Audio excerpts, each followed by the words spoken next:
হরে কৃষ্ণ। শ্রী শ্রী গুরু গুরাঙ্গ জয়তু, জয় শিল প্রভুপাদ। হরে কৃষ্ণ। সুধীভক্ত সজ্জন, আজকে আমরা জগন্নাথের একটি লীলা পাঠ করব।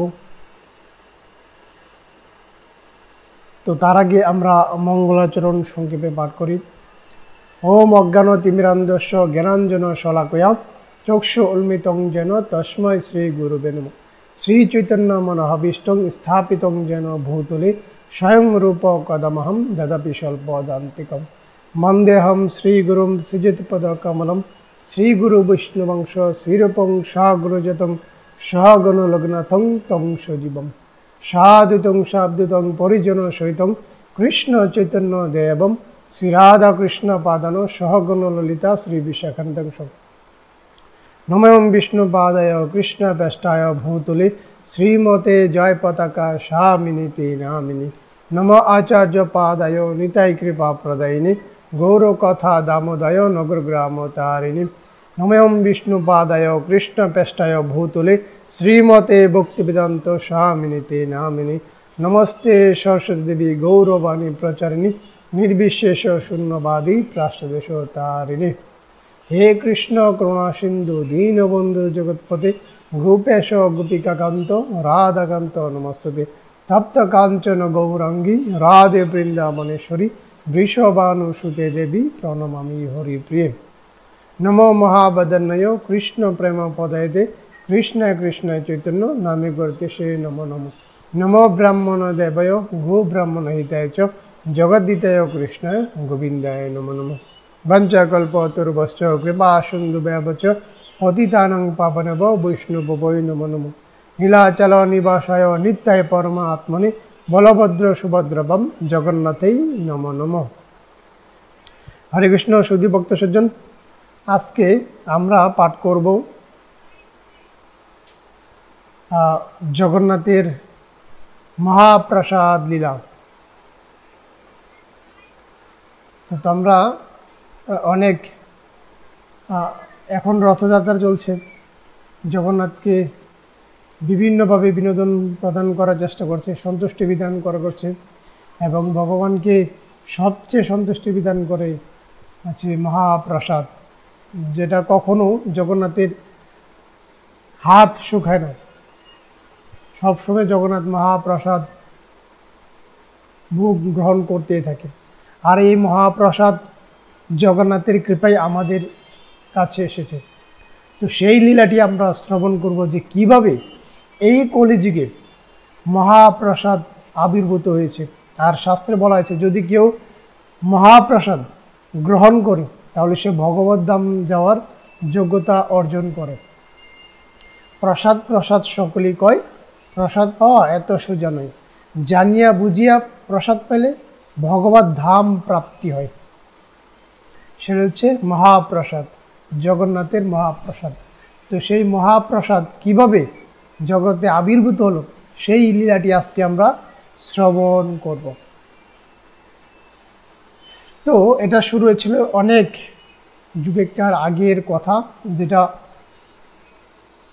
এই যে আমাদের যে আকাঙ্ক্ষা, মহাপ্রসাদ পাওয়ার আকাঙ্ক্ষা, এই আকাঙ্ক্ষাটি প্রথম আবির্ভূত হয়েছিল নারদ মুনির হৃদয়ে, যে আমি কখন প্রভুর মহাপ্রসাদ পাব। আমরা তো এখন সহজেই মহাপ্রসাদ পেয়ে যাচ্ছি, কিন্তু এই মহাপ্রসাদ এত সোজা ছিল না। এই নারদ মুনি 12 বছর ধরে মাতা লক্ষ্মী দেবীর আরাধনা করেছিলেন, তার সেবায় নিমগ্ন থেকেছিলেন এবং তার আদেশ পালন করেছিলেন। সেই হেতু মাতা লক্ষ্মী তার সেবায় খুশি হয়ে তাকে একটি বর প্রদান করতে চাইলেন। তখন নারদ মুনির বিশেষ আক্ষেপ ছিল তার মনে, যে আমি প্রভুর প্রসাদ পেতে চাই। তখন লক্ষ্মী দেবীর মুখটা সে কথা শুনেই ভার হয়ে গেছে। কেন? কারণ এক সময় ভগবান বিষ্ণু মাতা লক্ষ্মী দেবীকে বলেছিলেন যে আমার অনুমতি ব্যতীত যেন কাউকে প্রসাদ না দেওয়া হয়। তখন তিনি বলেছেন ঠিক আছে, আমি এটা চেষ্টা করব, দেখি। তখন মাতা লক্ষ্মী দেবী ভগবান বিষ্ণুর কাছে যান, কিন্তু তিনি মুখ ভার হয়ে থাকেন, তিনি খুব কষ্ট পাচ্ছেন। তখন যদি স্ত্রী যদি মন খারাপ করে থাকে তাহলে স্বামী অচিরেই বুঝতে পারে। তখন ভগবান বিষ্ণু তিনি ভাবছেন যে আজকে হঠাৎ লক্ষ্মীর কি হয়েছে, তার মুখ ভারী কেন, কি হয়েছে তার মুখ, তার কি কোনো কারণে মন খারাপ হচ্ছে। তখন ভগবান বিষ্ণু লক্ষ্মী মাতাকে বললেন যে হে লক্ষ্মী, তোমার আজকে কি হয়েছে, তোমার কি চাই বলো, তোমার মুখ ভারী কেন। তখন বলছে যে আমি আপনার প্রসাদ চাই, যে আমি তো নারদ মুনিকে কথা দিয়েছি আমি তাকে প্রসাদ দিব, কিন্তু আপনি তো আমাকে একদা মানা করেছিলেন। তখন ভগবান বিষ্ণু বললেন যে তুমি আমি যখন অন্যদিকে তাকাবো তখন তুমি সেই প্রসাদ নিয়ে নিবে। তখন যে কথা সে ভগবান বিষ্ণু অন্যদিকে তাকালেন, তখন মাতা লক্ষ্মী সেই এক মুঠো প্রসাদ নিয়ে নারদ মুনিকে দিলেন। তখন নারদ মুনি পেয়ে এত আনন্দিত হলেন, এত খুশি হলেন, তিনি নৃত্য করতে করতে ত্রিভুবন তিনি ঘুরতে লাগলেন। পরবর্তীতে নারদ মুনি বীণার মাধ্যমে ভগবানের বাণী করতে করতে তিনি ত্রিভুবন ঘুরে বেড়াচ্ছেন। এইদিকে যখন মহাদেবের সাথে নারদ মুনির সাক্ষাৎ হয়, তখন নারদ মুনি ভাবছেন যে মহাদেব ভাবছেন যে কি হয়েছে আপনার, আপনি নৃত্য করছেন কেন। তখন সেই নারদ মুনি বলছেন যে আমি আজ মহাপ্রভুর প্রসাদ পেয়েছি, আর সেই প্রসাদ পেয়ে আমি নিত্য আনন্দ কীর্তন করছি। তখন মহাদেব বলছে আপনি আমার জন্য এনেছেন কিনা, কৃপা করে আমাকে একটু দিন। তখন বলছে না না, আমি তো নিয়ে আসিনি।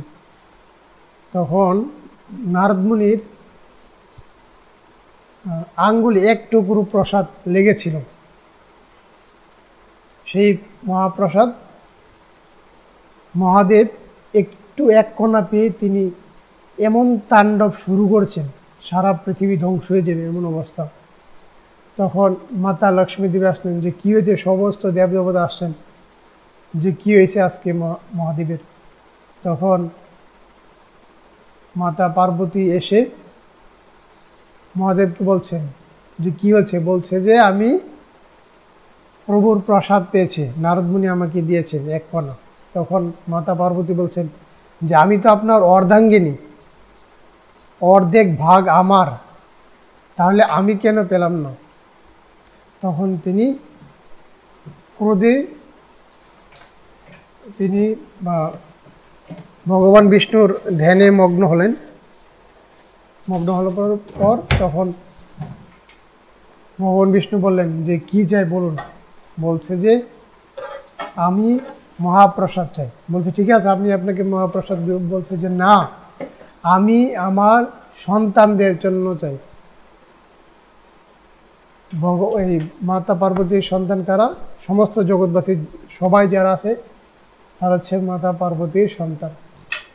তখন বলছে ঠিক আছে, আমি যখন জগন্নাথ রূপে লীলা করব তখন আপনি বিমলা মাতা হিসেবে আবির্ভূত হবেন, আর তখনই আমার প্রসাদ আমি প্রসাদ পাওয়ার পরে আপনার কাছে যাবে।